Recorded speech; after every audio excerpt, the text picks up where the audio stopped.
é que a gente consiga usar esse espaço para construir um polo de formação agroecológica. Então, essa aqui é a segunda atividade que a gente faz aqui.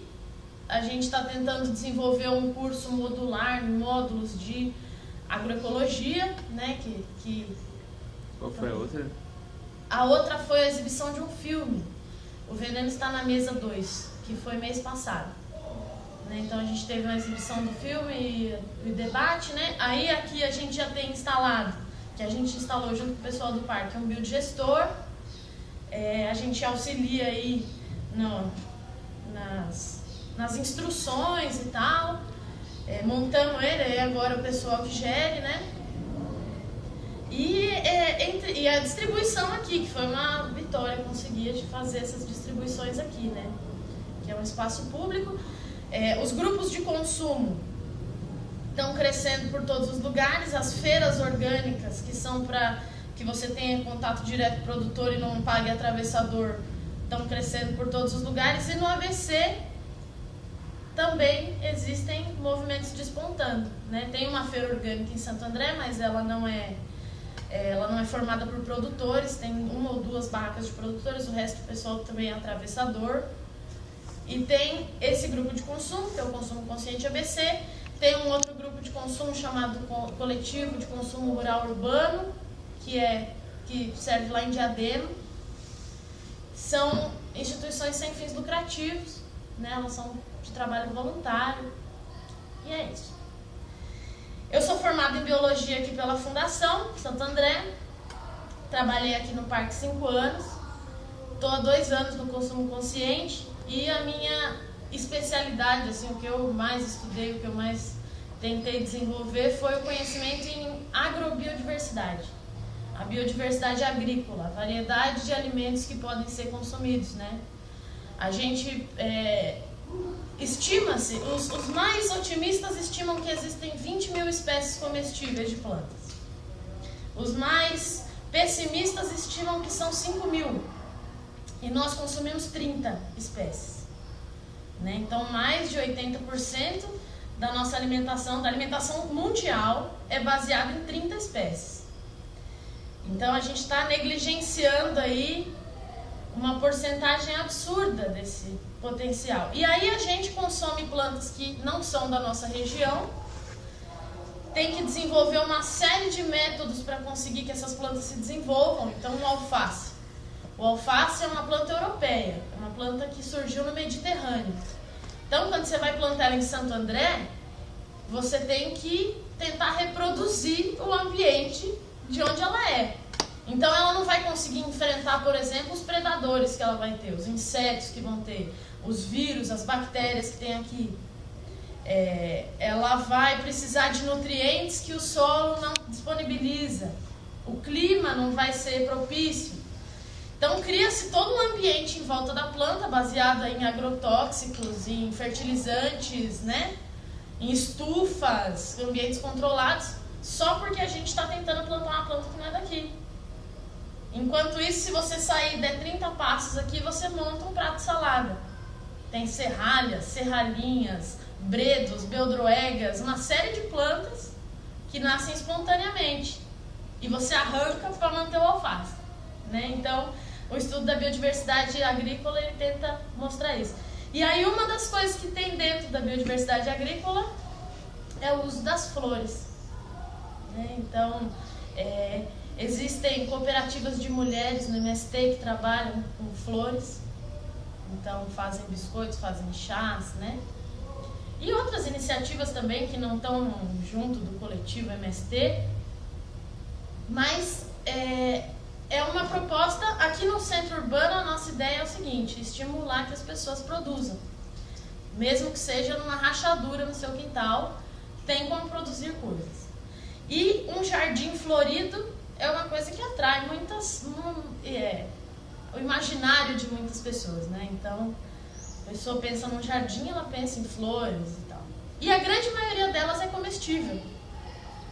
Então, a gente vai ver aí, são mais ou menos 40 espécies que vão ser mostradas, que todas, com certeza, vocês já viram ou numa floricultura, ou no mercado, ou nascendo ali na rua, certo?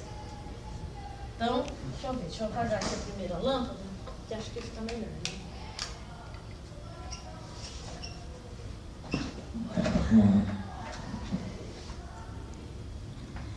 Então, gente, eu acho que, eu não sei, não tenho certeza, mas eu acredito que quando vocês viram lá o anúncio flores comestíveis, a primeira coisa que veio à cabeça de vocês são pratos, né?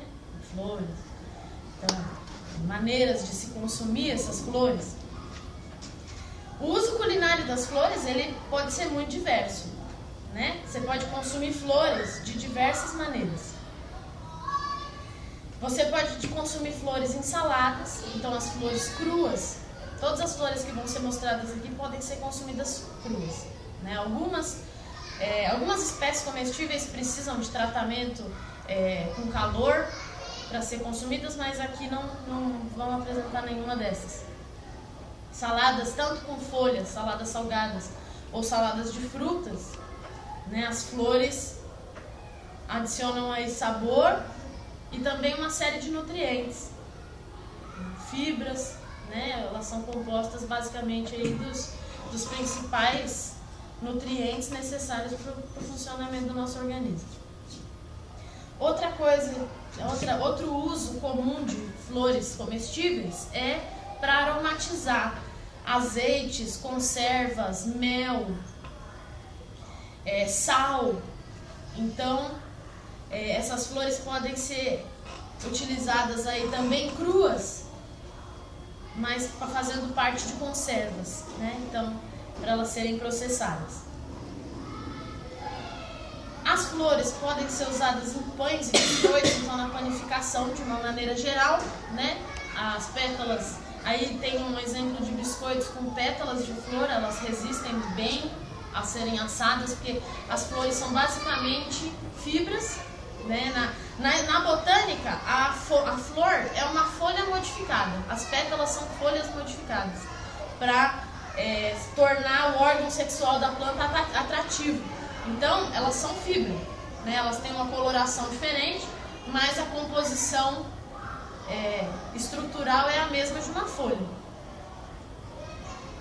Outra coisa que pode ser feita com flores, e eu acho que essa é a mais comum, são as geleias, né? E os doces em compotas, em geral, aí, doces açucarados com a planta processada, cozida. Então dá para fazer geleia de todas essas flores, dá para pôr todas elas na salada, dá para pôr todas elas em óleos, certo? Esse aqui é um uso que ele se tornou bastante atrativo, né? Então existe hoje já um mercado em torno das flores cristalizadas. O processo de cristalização ele é bastante fácil de fazer. Então a flor, você pega a flor lavada, a estrutura comestível dela, pincela com clara de ovo ou então com goma de polvilho e passa a flor no açúcar. Assim ela dura até 2 semanas sem refrigeração, não perde a cor, né? E se torna um doce bem bonito, né? De comer, fica crocante assim, meio sucrilhos. Licores de flor também são algo relativamente tranquilo de fazer, no mesmo processo de fabricação de licores de frutas. Então as flores são cozidas, açucaradas e misturadas com álcool, né, para conservar. Esse licor que está na tela chama Rosalito, é um licor de rosa tradicional italiano. Chás de flores, então tem uma série de flores que vocês já tomaram chá várias vezes, camomila, jasmim, hibisco. As flores em chás são de uso bastante tranquilo. Aqui o último chá embaixo é um chá bastante interessante, é um chá chinês, custa R$100 o pote. Ele é uma estrutura costurada à mão. Então pega-se folhas de chá verde, jasmim e costura as folhas do jasmim, né? E faz essa estrutura que tem, acho que vai aparecer aqui embaixo, ó. Era o chá preferido da como é que chamava aquela moça? a rainha da França lá, que falou, como brioches. Enfim, era o chá preferido dela. As águas e os xaropes também são um produto bastante comum, né? O uso de flores aí, principalmente na culinária árabe. A culinária árabe usa bastante água de flor de laranjeira, água de rosas, né? Que são essas duas que tem aí na tela. Que são feitas a partir da maceração da flor e ela sendo colocada numa mistura de álcool e água, né? Esse processo aí para produzir essas é industrial, mas é possível fazer em casa. Não é nada fora do comum. E na decoração de pratos em geral, né? Então, quando você faz a apresentação de qualquer alimento e enfeita ele, é interessante que as estruturas que estão enfeitando ele sejam comestíveis, né? A chance de alguém comer o que está ali, tudo que está no prato é muito grande. Então, as flores são uma maneira segura de enfeitar aí. No caso aí, colocar em cima de um bolinho, mas você pode viajar aí no enfeite, fazer um ikebana em cima da sua, entendeu? Seu pão. Dentre as espécies aí de flores que a gente vai dar uma olhada, tem algumas que já são inseridas no cardápio. Então elas são de fácil acesso, até mesmo no supermercado você encontra a maior parte delas. As chamadas plantas de consumo convencional, né? Então se convencionou consumir essas e não algumas outras, né? A gente vai ver elas também. A primeira espécie aí, o açafrão, né? Então tem o açafrão da terra, que é uma planta da família do gengibre, que é aquele em pó, e tem esse açafrão, né? Que é o açafrão mais caro que tem, exatamente, ele é caríssimo. E como é que ele é feito? Ele é feito a partir do pistilo da planta. Então, para ter aquele montinho ali, foi tirado 1 milhão dessas estruturas aqui da planta. Por isso que ele é tão caro, né? Quer dizer, isso não seria motivo para ele ser tão caro.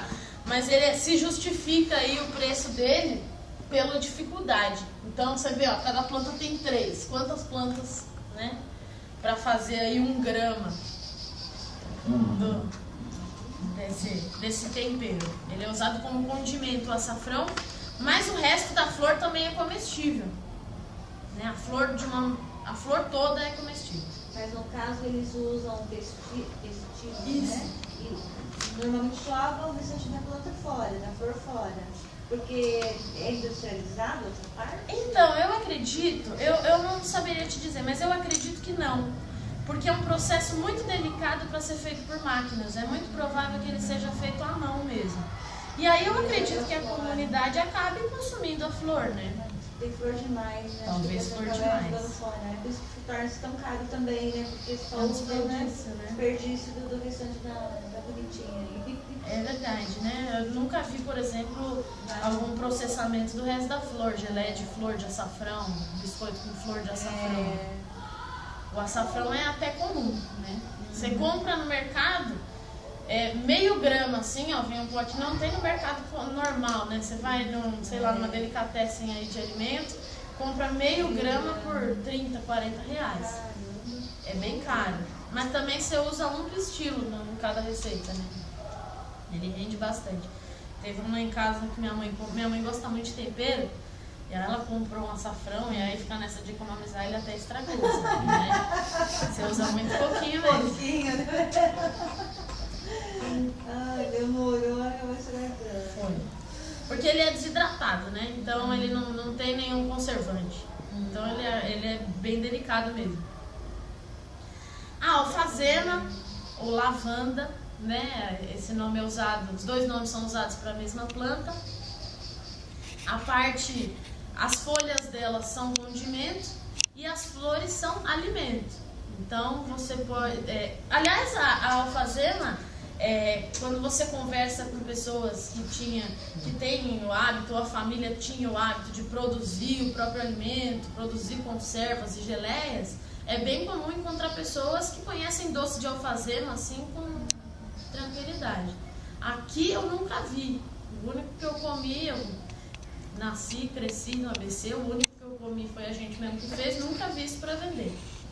Mas é uma planta e ela dá flor, se usa as folhas, o caule para tirar extrato e para fazer tintura, e a flor é subutilizada também. Você falou que as folhas são comestíveis? Elas são tempero. E a flor também? A flor também. A flor, o sabor é bastante similar. A flor ela é um pouco mais delicado o sabor, né? Ela não tem, porque a gente vai, se der tempo a gente vai dar uma volta e aí a gente experimenta a lavanda lá embaixo, porque é um gosto bem forte. A flor ela é mais adocicada, é mais leve, né? Você usa até mais. A lavanda é utilizada a flor? Só o caldo? Então, para tirar extrato, fazer tintura, aquele óleo de lavanda ou então um cosmético, é a folha. É a folha porque a concentração do óleo essencial é bem maior na folha. Né? Que é aquele gosto que você já comeu, você sente no nariz o gosto dela, assim, né? Que é bem volátil, né? Mas a flor, ela é usada para doces e conservas, né? Existem usos tradicionais aí, mas a gente urbanoide usa bem pouco. A couve-flor e o brócolis também são flores bem comuns da nossa alimentação. Isso eu já comi. Então. Isso eu já Você sabe o nome daquele brócolis? Romanesco chama. Nossa, Ele é bonito. bem psicodélico. Psicodélico total. Fractal, né? Nossa, total. Como é que chama aquele cálculo que é circular? Geodésico, né? Não. Não, é o Brabro. O número áureo lá, a proporção áurea. É certinho a proporção áurea, assim, você vê. A estrutura, ele é, nossa, perfeito. Daria até pra calcular, pegar um transferidor, né?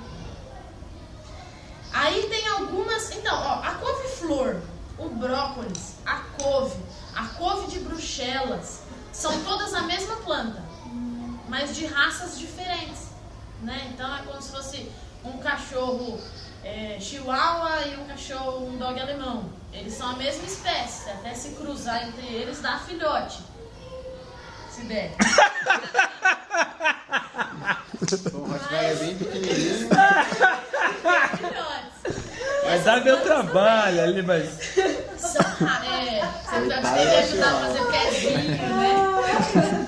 Mas biologicamente funciona. E essas são todas plantas que são a mesma espécie, né? Só que elas são variedades comerciais diferentes. Então tem aí várias cores de couve-flor, a gente está acostumado a ver a branca, mas as outras elas não são tingidas, elas são, né, couves-flores coloridas. Porque ela é uma flor e ela produz pigmento de flor. E se você conseguir isolar um indivíduo lá que deu uma flor roxa, você vai ter flor roxa sempre, porque é genética a cor, né? Então aí tem algumas espécies, algumas raças que já foram isoladas. Couve-flor aí verde, roxa, branca, laranja. Tem o romanesco, né? Que em alguns lugares ele aparece como couve-flor, em alguns como brócolis. Mas ele é tipo as duas coisas. E dois tipos de brócolis aí mais comuns, né? O ninja e o brócolis ramoso ali no meio. E, né, alguns, você já deve ter visto no brócolis na sua casa, que alguns, né, são bem compactos, outros são bem esticados, são raças diferentes aí de brócolis. O cachofra, né, que apesar de ser bem elitizado o consumo de alcachofra, é relativamente comum, né? Então qualquer lugar você acha coração de alcachofra. O coração é o miolo da flor. A gente come a flor em botão, do jeito que está ali em cima. Se você esperar ela abrir, ela tem esse monte de pistilo roxo, bonito. Ela abre inteira assim. É muito bonito a alcachofra com a flor aberta. Mas é pouco comum, porque quando a gente come ela em botão, né? Ela é arrancada antes de chegar naquele estágio. Todas essas plantas aqui, além de elas serem alimentos, elas são ornamentos, né? Então você pode enfeitar a sua casa com alcachofras, vai ficar maravilhoso o seu jardim. E você pode comer elas a qualquer momento.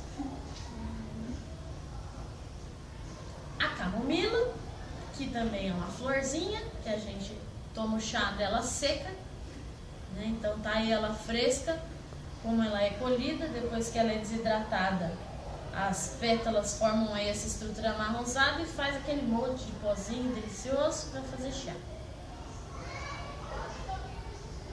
Essas são Dá pra comer a camomila também? Dá sim. A flor fresca é possível comer. Na verdade é o seguinte, quase todas as flores são comestíveis. Tanto que no final ali eu fiz uma seleçãozinha de umas 5 espécies que são tóxicas, pra gente ter um parâmetro. Mas quase todas são. Todas que têm função medicinal podem ser comidas. Então o jasmim, a camomila, todas essas que você compra, o hibisco, você compra o chá, você pode comer a flor fresca, se você tiver acesso, né? E aí ela também tem propriedades medicinais, assim, comendo a planta fresca. Ela é calmante, ela atua na cicatrização quando ela é usada sobre a pele, ela clareia o cabelo, né? Ela tem um efeito aí na relação do cabelo com o sol. Tem uma série de usos. E aí é interessante também quando você vai comer essa flor que você tenha noção de que você está consumindo um medicamento de alguma maneira. Então não dá para você comer camomila a sua vida inteira, todos os dias, assim, tipo feijão, né? Tem que ter uma moderação aí para não ter uma sobredose. Mas toda planta que você vai, se você for cultivar a flor para comer, ela não vai dar uma quantidade que você consiga se intoxicar. Porque, a menos que você tenha um hectare de camomilas e coma todas elas. No seu quintal. Tem que gostar bastante, né? Provavelmente no segundo, terceiro metro quadrado você canse, né? Já não consegue nem levantar mais, né? Tô tão calminho. Nossa, dorme. É flutuar. Pode rolar. E tem algumas que elas, apesar de serem usadas no paisagismo, assim, de maneira... Nossa, é muito comum o uso de todas essas não convencionais no paisagismo, elas não são consumidas, né? Então vocês vão ver que o jardim, se vocês já têm um jardim florido, é provável que vocês cheguem em casa e façam uma salada, que quase todas são mesmo dessas usadas no paisagismo comestíveis. É a primeira, uma tão maravilhosa, é o amor perfeito, né? Ele é uma plantinha europeia, né, que se difundiu aí o uso dela, Europa, Ásia ali, né, se difundiu o uso dela em jardins com muito mais intensidade do que o uso comestível dela, mas é provável que ela tenha chegado onde chegou por causa dessa propriedade comestível, né? Então, imagina que os nossos antepassados, eles foram selecionando e cultivando as plantas que traziam alguma coisa para eles, né? Então é bem provável que o amor perfeito tenha chegado aonde chegou por ser conhecida milenarmente essa propriedade nutricional. Nas flores, as propriedades nutricionais, elas podem ser medidas da mesma maneira que nos alimentos crus. Então vocês já devem ter ouvido, alimento laranja, ele é bom para o sistema imunológico, alimento roxo, ele é bom para o sangue, né? Então, a presença aí de nutrientes, ela pode ser identificada pela cor, assim como, né? E o amor perfeito, ele é uma planta extremamente nutritiva, que manifesta uma série de nutrientes, né? E aí isso pode ser observado na variedade de cores que ele apresenta também. Então, de acordo com a raça dele aí, ele vai ter uma cor diferente e propriedades diferentes aí nutricionais. Todas as flores são riquíssimas em fibra, né? Porque elas são folhas. E aí os minerais e vitaminas você consegue identificar pela cor. A begônia. Ganhei de presente de aniversário. Lá. Vermelha, porque eu amo vermelho, né? Minha madrasta me deu a plantada. Tá caindo assim, tem umas flores ainda.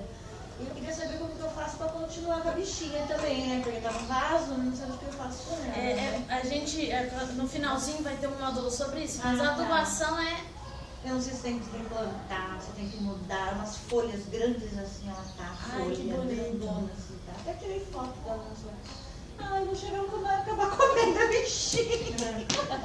As folhas também são comestíveis. Umas flores. Mas o principal uso são as flores, né? Que são tão coloridas, diversas, em formatos aí, macios, gostosos. E eu não conhecia a flor. Eu entrei na internet, fiquei procurando flor vermelha até achar uma que parecia com ela para saber o que eu tinha ganhado. Porque eu não conheço begônia, não sei que é begônia. Eu descobri assim, olhando na internet, cheguei lá, é igual, é essa begônia. Isso é uma coisa interessante, a identificação da planta, né? Então, quando você vai se alimentar de alguma coisa, procure identificar, conhecer tranquilamente ali do que se trata, né? Identificar com certeza, ó. O amor perfeito, a característica principal, são que todos eles têm 3 cores, né? O nome científico dele, que é Viola tricolor, vem disso mesmo. Então todas elas têm manifestado são 3 cores. E o formato das pétalas é também bastante característico. Então ela é uma flor que a gente chama de trímera, né? Ela tem 3 de cada estrutura. Então ela vai ter 3 desse tipo de pétala embaixo, 3 do tipo de pétala em cima. É uma maneira fácil de identificar. A begônia a gente identifica pela folha. Então, a begônia, ela tem, geralmente, quando a gente vê uma folha, a gente vê um nervo central e ramificações, ou então nervos paralelos. A begônia, ela tem o centro de onde saem os nervos deslocado. Então, se minha mão fosse aqui uma folha de begônia, todos os nervos saem de um canto da folha, né? Ela se distribui assim. Não é o jeito mais comum de se distribuir os nervos de uma folha. Os vasos, né, de uma folha, as nervuras. Todas elas, de todas as cores e várias espécies aí do gênero são comestíveis. A boca de leão, que a minha mãe toda vez fala, nossa, era tão comum, boca de leão, agora não tem mais, né? É verdade. Era uma planta que a gente encontrava bastante em calçado, ou até que você ganhava em vasos e tal. Agora ela é um pouco menos comum, mas as flores são comestíveis, de todas as cores também, cruas ou cozidas ou adoçadas, são todas comestíveis. A borragem, que é linda, né? Então ela é uma florzinha muito pequenininha, azul. Quando você cozinha, ela fica roxa, né? Então ela dá uma coloração arroxeada para os alimentos. Ela tem um gosto bastante característico, também é um monte de óleo essencial, né? Você mastiga, sente no nariz o gosto. E o óleo extraído das flores, ele tem uso medicinal, né? Então ele é usado pela quantidade de gorduras ômega, né? Então você vai numa casa de produto natural, você acha lá óleo de borragem com alguma tranquilidade.